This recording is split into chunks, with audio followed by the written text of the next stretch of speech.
نبی کریم صلی اللہ علیہ وسلم کو اللہ نے عالمگیر نبوت اور رسالت عطا کی، چونکہ نبی پاک صلی اللہ علیہ وسلم کو باقی انبیاء پر فضیلت دی گئی، فوقیت دی گئی۔ لا نفرق بین احد من رسلہ، سارے نبیوں کے درمیان ہم ان کے رسولوں کے درمیان کوئی فرق نہیں کرتے، لیکن تلک الرسل فضلنا بعضهم علی بعض، رسول ہونے کے اعتبار سے کوئی فرق نہیں ہے،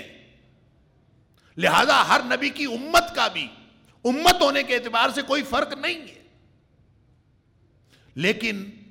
جو نبی کریم صلی اللہ علیہ وسلم کو نبوت اور رسالت ملی ہے اس میں فضیلت اور فوقیت بہرحال ہے۔ اللہ فرماتا ہے بنیادی طور پر سارے رسول ہیں، لیکن فضیلتیں تو بعض کو ہم نے بعض پر دی،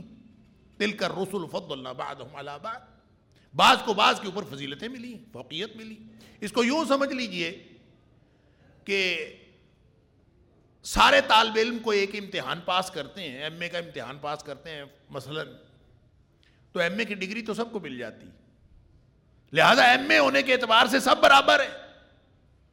لیکن کسی کی فرسٹ ڈویژن ہے، کسی کی سیکنڈ ڈویژن ہے، کوئی ٹاپ کر گیا ہے، کوئی دوسرے نمبر پر آیا ہے، کوئی تیسرے نمبر پر ہے، تو فضیلتوں کے اعتبار سے فرق ہے، رسول ہونے کے اعتبار سے کوئی فرق نہیں ہے۔ لہذا جو مختلف فوقیتیں فضیلتیں نبی پاک صلی اللہ علیہ وسلم کو اللہ تعالیٰ نے عطا فرمائیں، خاتم النبیین تو آپ تھے ہی، اس کے علاوہ بھی اللہ تعالیٰ نے بہت سارے امتیازات آپ کو عطا فرمائے جو کسی اور نبی کو نہیں ملے۔ مثال کے طور پر مسلم شریف کے حدیث میں آپ نے فرمایا فضلت علی الانبیاء بست، مجھے 6 باتوں میں باقی نبیوں کے اوپر فضیلت دی گئی۔ اللہ اکبر! وہ جو 6 باتوں میں فضیلت دی گئی تو اس کا مطلب یہ ہے کہ اللہ نے باقی نبیوں کے اوپر نبی پاک صلی اللہ علیہ وسلم کو فضیلت اور فوقیت دی ہے، ایک اعتبار سے نہیں کئی اعتبار سے دی ہے۔ تو یہ کیسے ہو سکتا ہے کہ جس نبی کو دوسرے نبیوں پر فوقیت و عظمت و فضیلت حاصل ہے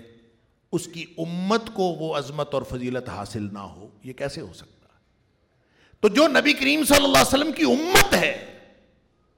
اس کو بھی اللہ نے باقی امتوں کے اوپر فضیلت عطا کی ہے، لہذا اس فضیلت کی کیا ڈیفینیشن ہے، اس فضیلت کا تعارف کیا ہے، اس فضیلت کا مقام کیا ہے، اللہ نے اس کے لیے جو اصطلاح قرآن حکیم کے اندر استعمال فرمائی ہے وہ ہے امتا وسطا لتکونوا شہداء علی الناس، وہ ہے امت وسط۔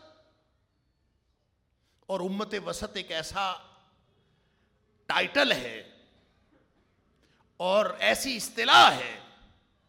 کہ یوں سمجھ لیجئے کہ اس کا اردو میں ترجمہ